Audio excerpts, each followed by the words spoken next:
नमस्कार मुलांनो, तुम्हाला पाढे पाठ करताना कंटाळा येतो का? पाढे लगेच विसरता का?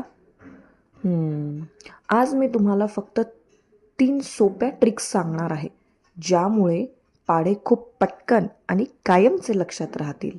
चला तर मग बघूया. Trick number 1 is counting method. Just keep adding the same number again and again. That's how table becomes easy. आपल्याला 5चा टेबल जर तयार करायचा असेल तर 5 + 5 ॲड करत जायचे. जेवढ्या वेळेस आपण 5 ॲड करणार आहोत तेवढ्या वेळेस आपल्याला ते घ्यायचं.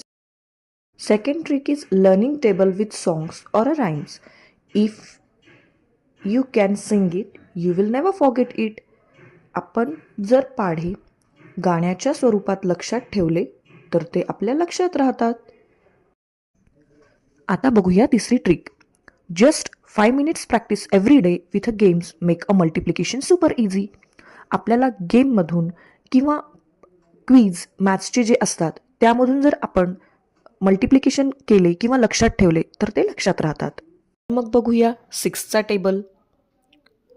6 1 जा 6 pick up the sticks. 6 2 जा 12 ring the bell. 6 3 जा 18 I am just 13. 6 4 जा 24 knock the door. 6 5 जा 30 jump and hurry. 6 6 जा 36 big box mix. 6 7 जा 42 tie your shoe. 6 8 जा 48 shut the gate. 6 9 जा 54 clean the floor. 6 10 जा 60 learning is nifty. 7 1 जा 7 up in heaven. 7 2 जा 14 open the door teen.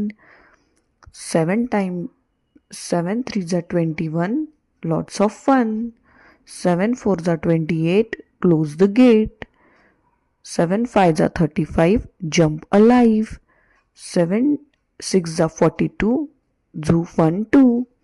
7 7 जा 49 number fine. 7 8 जा 56 pick up a sticks. 7 9 जा 63 buzz like a bee. 7 10 जा 70 लेट्स गो प्लेंटी. आवडलं ना? तर मुलांनो, पाढे शिकणं आता सोपं झालं ना? व्हिडिओ आवडला असेल तर लाईक शेअर आणि सबस्क्राईब करा आणि कमेंटमध्ये मला सांगा तुमचा आवडता पाढा कोणता.